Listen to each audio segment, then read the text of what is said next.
versus Jessica Ruffin, MD, et al. All right, we will hear from the appellant.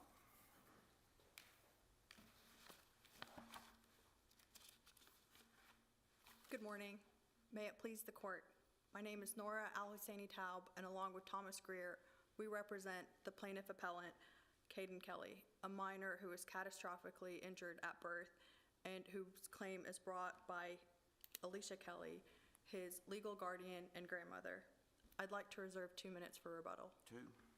All right, you may proceed. Thank you.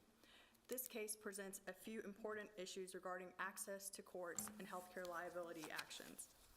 The first issue is whether a healthcare liability plaintiff who provides pre-suit notice before refiling under the saving statute is entitled to use for the first time the 120-day extension provided in Tennessee Code Annotated 29-26-121C. The second issue is whether a certificate of good faith signed by a minor plaintiff's legal guardian satisfies Tennessee Code Annotated 29-26-122, and alternatively, whether good cause existed in this case for an extension to file an amended certificate. The answer to all of these issues is yes. These issues, if decided against the plaintiff appellant, creates precisely the type of absurd results that the Tennessee Supreme Court has warned against in State v. Fleming when it provided us clear guidance on how courts should interpret statutes. Counsel, with regard to the 120-day issue, is there any daylight between this case and the Richards v. Vanderbilt University Medical Center case? Is there anything with regard to that issue? Is there any difference between these two cases? Yes, Your Honor. In Richards v. Vanderbilt, the healthcare liability plaintiff relied on two extensions, two 120-day extensions. In this case, the minor, Kayden Kelly's original lawsuit was filed within the original statute of repose, so we never relied on an extension to the statute. The first time that the plaintiff relied on the statute was after the voluntary dismissal, serving pre-suit notice, and then refiling. The principle of avoiding interpretations that reach an absurd result is the guiding point in our analysis today. I'm going to focus my time on issue 1. The trial court erroneously concluded that the 120-day extension applied only to statutes of limitations and statute of repose and not the saving statute. And that interpretation requires plaintiffs, before refiling under the saving statute, to provide pre-suit notice, wait out the 60-day moratorium, and yet it denies them the 120-day extension that makes compliance possible without sacrificing statutorily provided rights, even if they were never used. Isn't that issue before the Supreme Court in Richards, that question? Yes, Your Honor. However, there is a distinction between that issue and this issue. So when this case, when the Richards case was before this court, it noted this court disagreed with Tinnell, which is another court of appeals case that is more analogous to our case, and the Richards court focused specifically on the language of the statute that says no more than one extension shall be provided to any provider. And in Richards, they had the 2 extensions, whereas in this case, we're relying on the extension for the first time at the saving statute. And so if we look at the trial court's interpretation,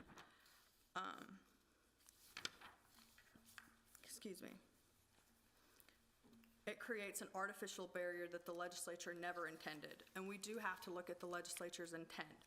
Tennessee Code Annotated 29-26-121C, as outlined in Rashvong's, is ambiguous. The court cannot construe the plain meaning of statutory language that does not exist.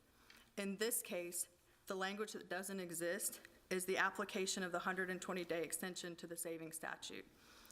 Our Supreme Court has told us where the language of the statute does not speak to the precise issue, courts should give consideration to the purpose, objective, and spirit behind the legislation.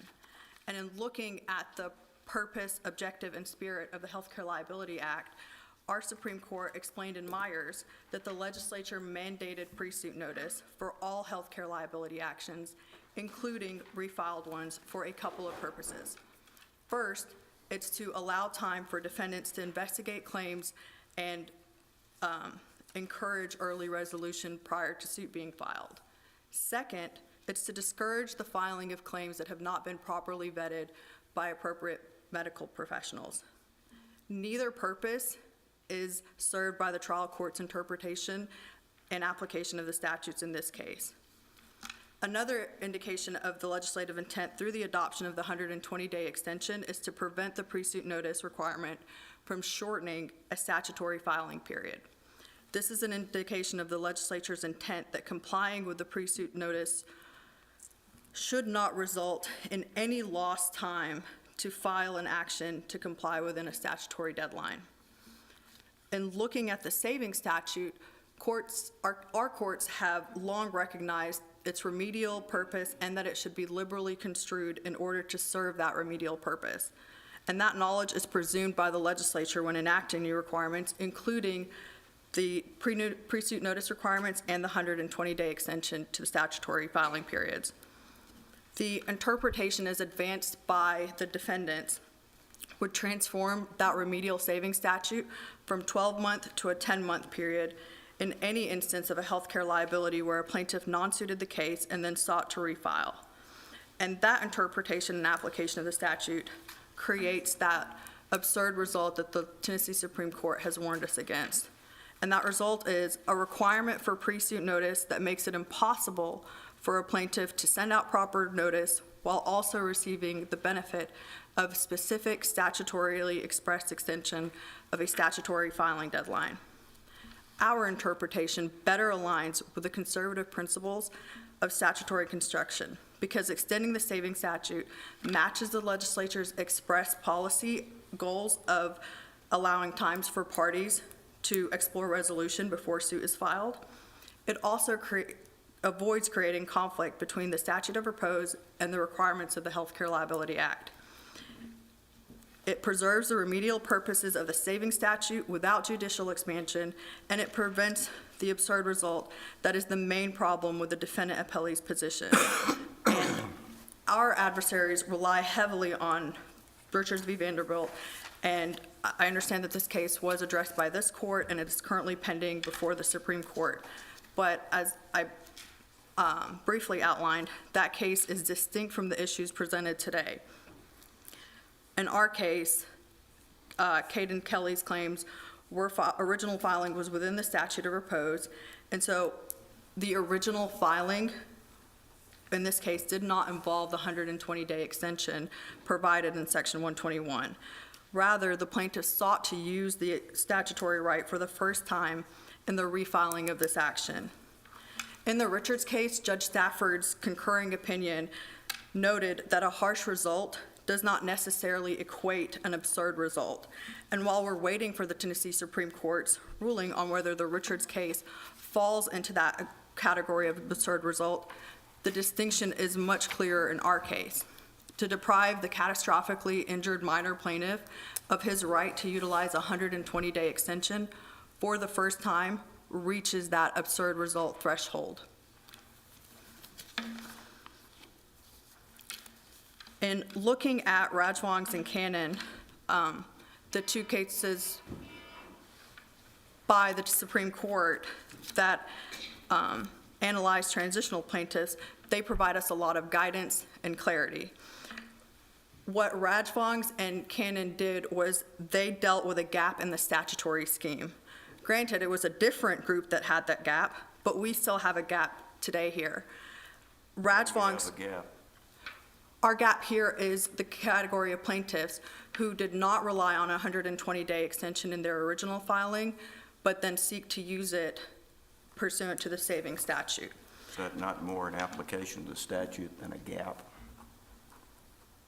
Yes, Your Honor, but that's exactly what the court did in Rajvongs and Cannon, where they sought to, I'm very familiar with both of those. yes, Your Honor. Is there an answer I could provide? Go right ahead, whatever you want to say. All right. Well, following their lead and turning here, that's the approach that makes the most sense. Here, we're dealing with plaintiffs who didn't use that original extension and sought to do it in the first time with a refiled case. In Richards, the court disagreed with the Tinnell panel only to the extent that the plaintiff had the availability of more than one 120-day extension. And in the third footnote of this... Tell me about the analysis in Tinnell. In Tinnell? Yes.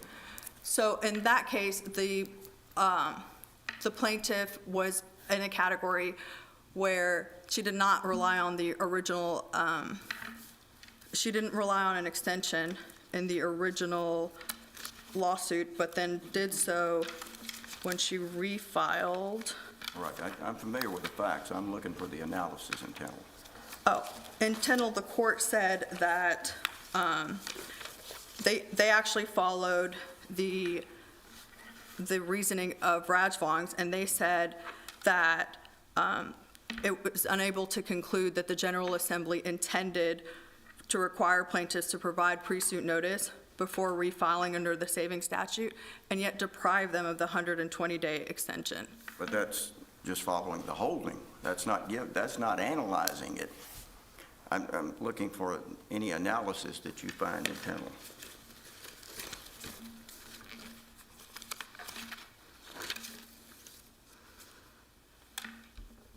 So in Tinnell, she provided notice, filed a fursuit, then non-suited her claim. And then within the 1 year provided by the saving statute, she sent notice again. And then, so she filed her second suit more than 1 year after the first non-suit, but within 120 days expiration of that. And so she did not rely on more than one 120-day extension. And so the Court of Appeals highlighted that the plaintiff provided pre-suit notice before each filing. And although this court disagreed, that the court said because she provided proper pre-suit notice, then she was entitled to the 120-day extension. And that's more analogous to our case than the Richards case.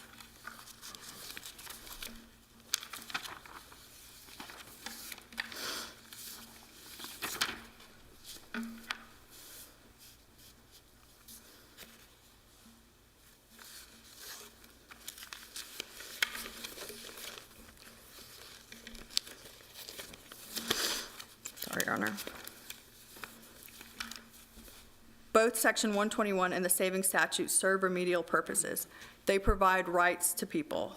There is no principled reason why the requirements of a pre-suit notice that a plaintiff must comply with, why those requirements remain, and yet the benefits of complying with them, which the legislature intended to go part and parcel, should not be complied with.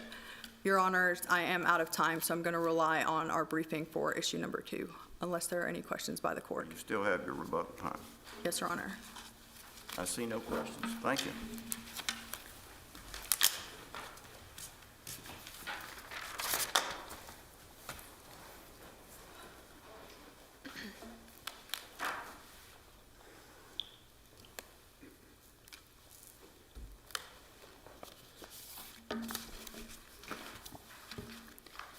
Good morning. My name is Samantha Bennett. I'm an attorney at Lewis Thomason and a member of the Memphis Bar. I represent Dr. Jessica Ruffin, Dr. Susan Lacey, and their employer, Primary Care Group, LLC, in this appeal. Jill Steinberg is here today as co-counsel, and she represents Methodist Healthcare Memphis Hospitals.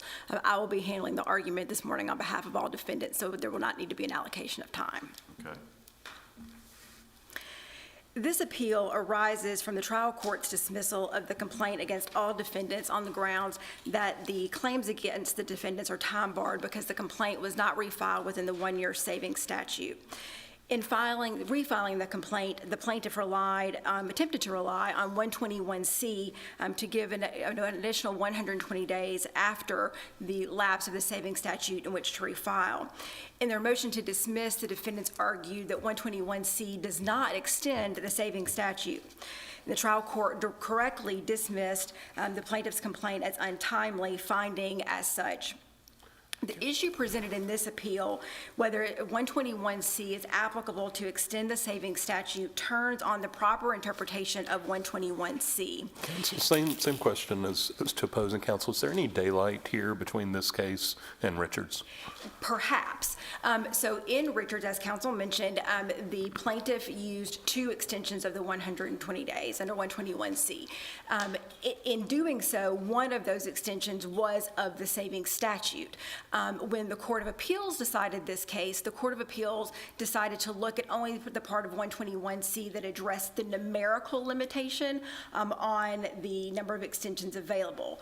The Court of Appeals could have resolved the issue by saying the 120-day extension does not apply to the saving statute. The Tennessee Supreme Court could resolve the issue either way.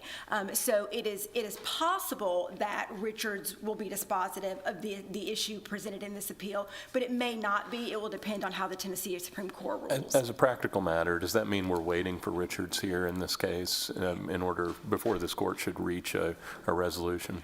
Unfortunately, as a practical matter, it probably does. Now, again, the Court of Appeals chose to look at the numerical limitation, in which case that issue is not at issue here, and so it would not be dispositive. But again, because the Tennessee Supreme Court could go either way, and I know at oral argument before the Tennessee Supreme Court, I think one of the questions that was asked of the parties was, which issue should the court decide in deciding Richards? So I do think the court is aware that it could resolve the issue relying on either clause of 121C, and so we will have to wait to see exactly what issue the Tennessee Supreme Court focuses on. So to answer the question presented in this appeal, the court must follow a well-established framework that guides statutory interpretation in Tennessee. And as we can see from the plaintiff's argument today, they instantly deviate from that established framework. In Lee Medical versus Beecher, the Tennessee Supreme Court explained that because legislative purpose is reflected in the statute's language, courts must always begin with the words the General Assembly has chosen. And just as the trial court did in this case, this court also must start with the words of the statute.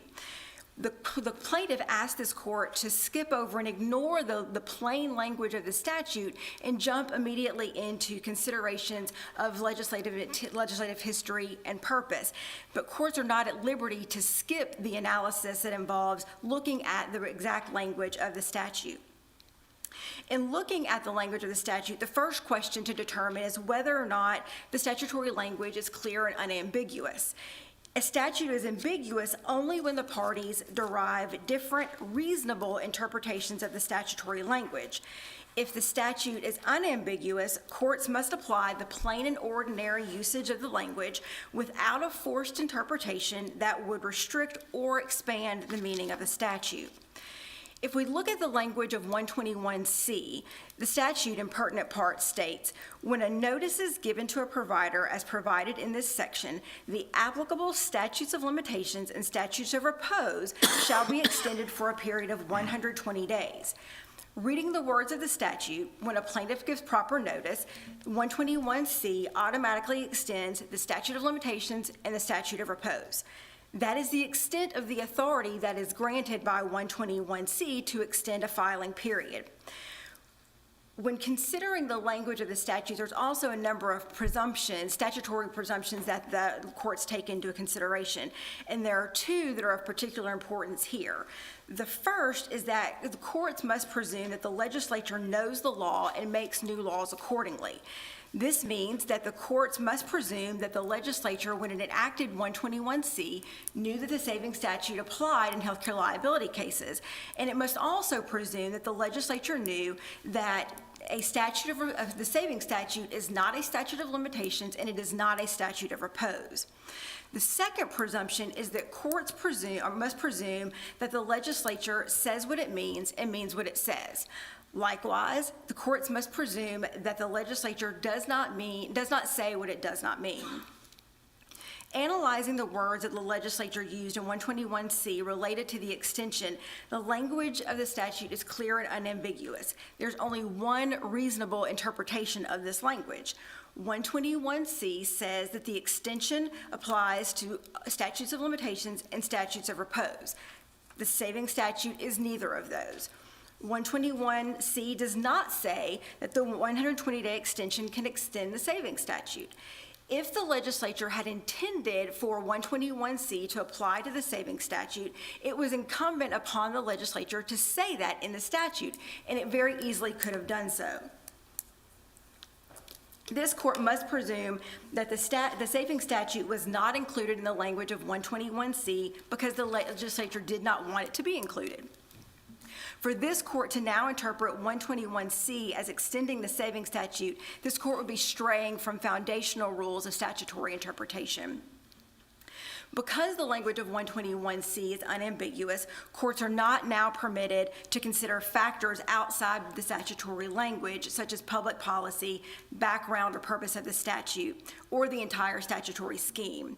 And the Tennessee Supreme Court has given clear instruction that these non-codified external sources cannot provide the basis for departing from clear codified statutory provisions. And this is true even if adherence to the plain language of the statute yields what some may consider to be a harsh result. Because the 120-day extension under 121C does not apply to the saving statute, the plaintiff's complaint, which was filed almost 4 months after the lapse of the saving statute, was untimely, and the trial court correctly dismissed the plaintiff's complaint. I'd like to turn briefly to a few arguments raised by the plaintiff. The first is that the plaintiff argues that you cannot look to the plain language of the statute to answer the question presented in this appeal because the statute doesn't reference the saving statute. This argument, however, is without merit. Section 121C speaks directly to the precise issue raised in this appeal, the filing periods that can be extended by the 120 days if the statutory requirements are met. The plain language of the statute clearly limits the 120-day extension to statutes of limitations and statutes of repose. This court must accept that the omission of the saving statute from a filing period that could be extended was intentional. So this court can rely on the plain language of the statute. The omission of the saving statute language from 121C is very telling and is critical in interpreting the statute and its meaning. Second, the plaintiff's response, or the plaintiffs rely heavily on the reasoning of Rajvangs and Kayden, and then also on Tennell. And there's a number of flaws in the plaintiff's reliance on these cases. As this court noted when Ms. Hall was arguing, these cases involved, Rajvangs and Kayden involved a transitional plaintiff. And the court initially in Rajvangs answered the question of whether transitional plaintiffs who gave pre-suit notice are entitled to the 120-day extension when they refile, even though their original statutes of limitations and statute of repose have lapsed. In Rajvangs, the court said 121 did not speak to transitional plaintiffs and therefore was permitted to look at the broader statutory scheme. And the holding in Rajvangs was limited to transitional plaintiffs. We do not have a transitional plaintiff in this case. Shortly after Rajvangs, the Kayden case was decided and it adopted the Rajvangs logic. But there's a very important part of the Kayden decision, and it's a footnote that's dropped, that says, at the risk of stating the obvious, our reasoning in this case does not extend beyond the bounds of healthcare liability law and the limited number of transitional plaintiffs whose cases are still pending. Clearly, the Tennessee Supreme Court realized that its holding in Rajvangs and Kayden was inconsistent with the direct language of 121C, because it was applying it to a transitional plaintiff, and it was limiting the application of the 120-day extension of the savings statute to the limited number of transitional plaintiffs. We do not have that in this case. Therefore, the logic of Rajvangs and Kayden is not applicable. And it brings us to Tennell. There was no analysis of the statutory language in Tennell. Tennell which is factually analogous to this case, just looked to Rajvong's and says, this sounds good, we adopt Rajvong's, and it actually said, you're not limited to one 120-day extension, which really wasn't even the direct issue before the court in that case. The Tennell court never looked at the statutory language, and that's one of the significant points, I believe, of this court's decision in Richards. It pointed out the flaw in the Tennell decision and said Tennell never engaged with the language of the statute in reaching its decision. It simply relied on Rajvong's, which was limited to transitional plaintiffs, which the Tennell plaintiff was not. Given the flawed reasoning of Tennell, it also is not applicable in this case. In conclusion, as it relates to this issue, the 120-day extension of 121C is applicable only to extend the statute of limitations in the statute of repose. It does not extend the saving statute, and the court does not look beyond the plain language of the statute in resolving this issue. Because the 120-day extension did not apply to the plaintiff's refiled complaint, the plaintiff's complaint was untimely and it was properly dismissed. If this court, however, should disagree and find that the 120-day extension did apply and was applicable to extend the refiling period for the plaintiff in this case, the defendants in this case actually filed another motion to dismiss prior to this one, to the initial one that's before the court, and it relied on the argument that the statute was the complaint was subject to dismissal under 122 because the plaintiff's certificate of good faith was signed by the minor plaintiff's grandmother, who is his legal guardian, Counsel, not by plaintiff's counsel. A plaintiff can sign a certificate of good faith, right? I mean, the statute's clear on that point. A plaintiff who is proceeding pro se can, yes. In Tennessee law, doesn't Tennessee law authorize a legal guardian to sign for the person for whom they are the legal guardian? So the Tennessee law authorizes a guardian to engage in certain conduct and actions on behalf of a minor plaintiff. And our position is, in this case, there were a number of issues. One, a minor plaintiff can't proceed pro se, so must be represented by counsel. And the language of 122, when read in its entirety, indicates that if a plaintiff is represented by counsel, counsel must sign the certificate of good faith. That's also consistent with Tennessee Rule of Civil Procedure 11 that says that plaintiff's counsel must sign pleadings and filings with the court. We also believe that the execution of the certificate of good faith constitutes the unauthorized practice of law. So a guardian, a fiduciary can bring a litigation on behalf of a minor. They cannot litigate it and engage in the authorized practice of law. Is signing the certificate of good faith litigation? Are you litigating in signing that certificate of good faith? And isn't that provided to you're providing it to the parties? So the execution of the certificate of good faith is more than just checking the box and signing on the dotted line. What the certificate of good faith represents is that the plaintiff or counsel has consulted with an expert who has signed a statement that says, consistent with 2926-115, he or she is competent to give the opinions, and that those opinions comply with the requirements of 115A. That's not something that a layperson knows. 115B involves qualifications of experts. 115A speaks to the elements that must be proven in a healthcare liability action. So in looking at an opinion offered by a plaintiff's expert, the person looking at the statement... Counsel, under your arguments, would, for example, an adult with special needs be foreclosed from being able to submit a certificate of good faith in the absence of counsel? It depends on if that individual with special needs... Somebody who's incapable of signing on their own behalf because of mental or physical incapacity. So I think in that case, if they have a mental or incapacity, then there would need to be a fiduciary who brings the matter on their behalf.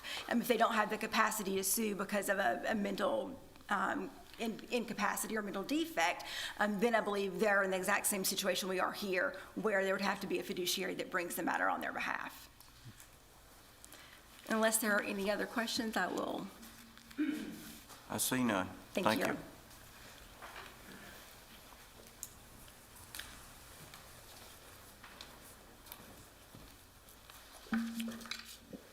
Judge Stafford, you asked about the analysis in Tennell. I do want to say, I agree, there was no analysis in Tennell. They did just adopt what the Rajvangs court said. And speaking of Rajvangs in canon, the defendants highlighted that portion in canon that supposedly limited the application. However, the court was just saying that this only applies to the Healthcare Liability Act because that is what the notice statute governs. It doesn't govern anything else. It's a unique statute that extends the SOL to give notice. And moreover, the court is saying only that it applies to this set of circumstances for this group of people before it. The way it's written, it's a question for another time if it applies to any other group. Counsel, do you agree as a practical matter, we're waiting on Richards here, that this court needs to wait for the Richards decision before issuing an opinion in this case? No, Your Honor. While the Richards court could ultimately decide our issue, it could also narrowly address the fact that Richards relied on 2 extensions versus 1. And our issue is whether a plaintiff is entitled to use a 120-day extension one time later on. And very briefly, in regards to the certificate of good faith, the certificate was filed, it was signed, and it was signed by someone who the statute said could sign it. And it was filed in conjunction with the complaint that was filed by the attorney of record. In fact, it was filed as an exhibit to the complaint. This is a pleading that incorporates the record. We strictly complied, and the Supreme Court held that the requirement of a certificate of good faith is mandatory and strictly complied. We complied. Thank you. Thank you, Your Honors. Counsel, we appreciate your argument. We will take this matter under advisement. We will review the record, and depending upon